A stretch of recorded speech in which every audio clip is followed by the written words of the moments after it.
Olá, bom dia para vocês. A mensagem de hoje, quarta-feira, é uma reflexão sobre o diálogo. Então, senta que lá vem a história. Tinha um programa infantil, né, que tinha essa fala: senta que lá vem a história. Se você está de pé, sente-se para ouvir a minha história. Se você não se inscreveu ainda no meu canal, se inscreve. Se você ainda não ativou o sininho de notificações, ativa. E depois que você ouvir a minha história, se você gostar, dá um like e compartilhe, ok?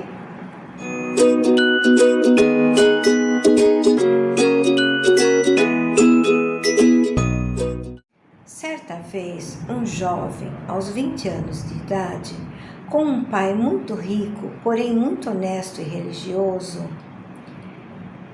este filho era muito rebelde. Ele não gostava de estudar, ele faltava às aulas, ele tirava notas baixas e com muita dificuldade, aos trancos e barrancos, ele terminou o ensino médio. E o pai o chamou para conversar. E o pai disse: filho, temos que conversar, pois você precisa tomar um rumo na sua vida. Você já tem 20 anos e acabou de completar o ensino médio. Você já escolheu que profissão você quer ter? E o filho respondeu: ah, pai, qualquer uma, desde que me renda dinheiro, pois aí eu não preciso ficar pedindo o seu dinheiro. Concorda comigo? E o pai respondeu: filho, você tem que se decidir. Você precisa estudar e precisa fazer o vestibular. E o filho respondeu: pai, eu até quero, só que está muito difícil. Todos os meus amigos têm carro e eu fico indo para a escola de ônibus, de metrô. Qual é? Assim não dá, eu não aguento mais, eu quero um carro. Eu já falei para o senhor, se o senhor não me der um carro, eu vou parar de estudar, não vou fazer faculdade. E eu nem sei se vou passar no vestibular, porque eu não gosto de estudar. E o pai pensou e disse: filho, vamos fazer um trato? Se você passar no vestibular para ingressar na faculdade, da profissão que você escolher, eu prometo que eu te dou um carro. O carro que você escolher, qualquer marca, qualquer preço, valor, não importa. Mas o trato é esse: se empenhe nos estudos, melhore as suas notas, preste o vestibular. Se você passar no vestibular, eu te darei o carro. Combinado? E o filho: fechou, tamo junto. Vou tirar a maior nota que o senhor pode imaginar. Ok? E o pai ficou todo feliz. Vamos ver. Combinado então. E o tempo foi passando. E o filho se mergulhou nos livros. E ele estudava dia e noite. Estudou, fez simulação e foi. E quando chegou no dia do vestibular, ele tirou a melhor nota. Ele passou em primeiro lugar, acertou todas as questões. E saiu falando para todos os amigos: passei no vestibular, porque o meu pai me prometeu que se eu passasse no vestibular, eu ganharia um carro. Não passei no vestibular porque eu queria estudar, não. Eu não gosto de estudar, não. Eu só passei porque eu vou ganhar um carro. E contou para os amigos de escola, contou para os outros amigos que não eram estudantes junto com ele. Espalhou para os 4 cantos do mundo que ele ia ganhar um carro porque ele passou no vestibular. Mas, na verdade, ele não estava nem aí com a profissão que ele escolheu. E quando foi no dia dele ingressar na faculdade, o pai fez uma festa para comemorar que o filho passou em primeiro lugar. E no momento, no meio da festa, com todos os seus amigos, né, reunido, o pai subiu ao palco, pegou o microfone do músico e anunciou: e disse: filho, vem até aqui, que eu vou lhe dar o seu presente por você ter passado em primeiro lugar na faculdade. E o filho subiu até o palco. E o pai, ele entregou uma caixa. E o rapaz, todo empolgado, abriu a caixa. E quase não acreditou quando viu o que tinha dentro. Era apenas uma Bíblia.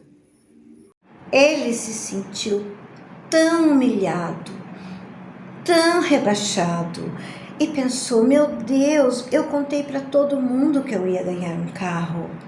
Como agora, na frente de todo mundo, eu ganho uma Bíblia? O que eu vou fazer com essa Bíblia?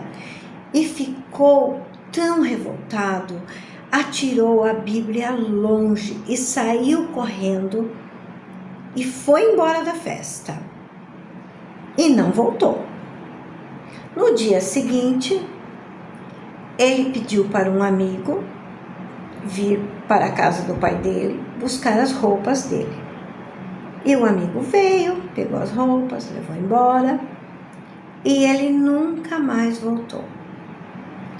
Onde ele estava era uma casa muito humilde, de um amigo também muito humilde que ele tinha, e ele teve que trabalhar para poder pagar a faculdade, pois ele tinha passado no vestibular. E ele até que estava mesmo querendo estudar, né? Então ele pensou: agora sem o meu pai para me ajudar, eu vou ter mesmo é que trabalhar. Só que ele não tinha condições de pagar a faculdade. Ou ele se alimentava com o dinheiro que ele ganhava no trabalho, que ele conseguiu, ou ele pagava a faculdade. Então ele prestou um outro vestibular para medicina. E ele passou na federal, porque ele se esforçou muito e ele pensou: eu vou provar para o meu pai que eu consigo, eu vou conseguir. E conseguiu, passou na federal e fez a faculdade e se formou em medicina. E com o decorrer do tempo, ele foi se especializando em outros cursos, em outras áreas da medicina e se tornou um cirurgião que todos queriam o trabalho dele. Ele ficou muito bem sucedido na vida, mas ele sempre tinha aquele sentimento: poxa, meu pai me humilhou, meu pai não cumpriu a obrigação que ele tinha comigo de me dar o carro de presente. E ele sempre carregou essa mágoa dentro do peito dele. Mas os anos foram passando, ele se casou, teve filhos e ele se sentia até que feliz. Um certo dia, toca o telefone e era o advogado da empresa do pai dele, dizendo para ele que o pai dele havia falecido e que ele precisava ir até o escritório para que pudessem ler o testamento, pois o pai havia deixado uma herança para ele. E como ele já estava maduro, né, já não tinha tanta raiva assim do pai, já tinha passado muitos anos, ele já estava com 40 anos e na época ele tinha 20, ele foi até o escritório. Chegando lá, o advogado leu o testamento e disse: aqui consta que seu pai deixou um único objeto de herança para você. E todos os bens que ele tinha, ele doou para entidades beneficentes. E ele ficou surpreso. Mas qual foi a maior surpresa quando o advogado tirou da gaveta o único objeto que o pai lhe deixou de herança? E ele quase surtou quando ele se deparou com a mesma caixa que ele atirou longe há muitos e muitos anos atrás. E o que tinha dentro?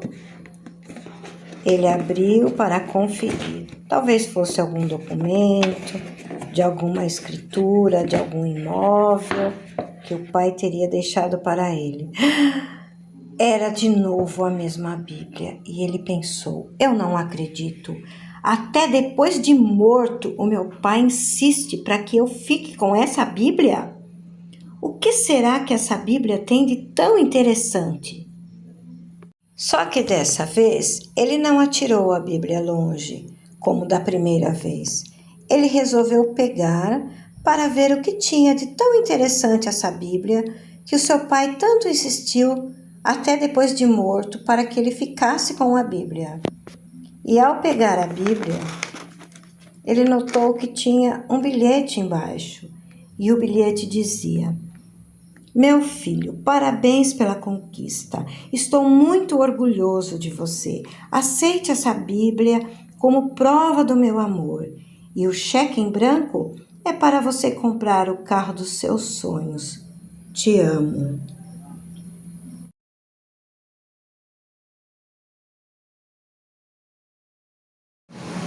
Então, o que vocês acharam que faltou nessa história para ter um desfecho feliz? No início, eu disse que era uma reflexão sobre o diálogo. O diálogo é muito importante. Nessa história, faltou diálogo de ambas as partes. Se o filho, ao ver a Bíblia, chegasse no pai e dissesse: pai, eu gostei da Bíblia, mas e o meu carro? Nós não combinamos que o senhor me daria um carro se eu passasse no vestibular? Qual é? Está querendo me enganar? Se o filho te dissesse isso, talvez o pai desse uma dica para ele. Pegue a Bíblia e você terá uma surpresa. E o pai? Se o pai, ao entregar a caixa para o filho, falasse: filho, aqui está o seu presente e você vai realizar o seu sonho através desse presente. O filho talvez abrisse a caixa e visse o que tinha dentro. Só que nenhum dos dois tiveram um diálogo. O pai simplesmente entregou a caixa e esperou que o filho adivinhasse a intenção.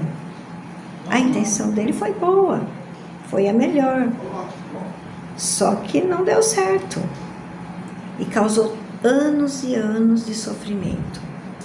Às vezes, nós passamos anos sofrendo por uma situação que enfrentamos e que faltou apenas uma coisinha para que evitasse todo o sofrimento: o diálogo. Portanto, quando você se deparar com uma situação difícil, com uma pessoa, ao invés de você se fechar e ficar com aquela mágoa, com aquele rancor, com aquele sentimento ruim dentro de você e talvez até odiando a pessoa, sem a pessoa nem perceber o que foi que ela fez. Talvez ela tenha feito uma coisa sem a intenção de te magoar e você está revoltado com ela, porque não houve um diálogo entre vocês dois. Então, pense bem quando você for ficar revoltado com uma situação. Faça perguntas, tire suas dúvidas. Tem que haver um diálogo. O diálogo é muito importante para esclarecer a situação. E a minha mensagem de hoje era essa. Porque o diálogo é muito importante. Não é mesmo? Onde há diálogo, se resolve tudo. Um bom dia para vocês e até o próximo vídeo. Já ia me esquecendo. Se inscreve no meu canal, clica aí embaixo. E se gostou da história, dá um like, compartilha e ativa o sininho de notificações, que vem mais histórias boas por aí, ok? Bom dia para vocês. Tchau, tchau.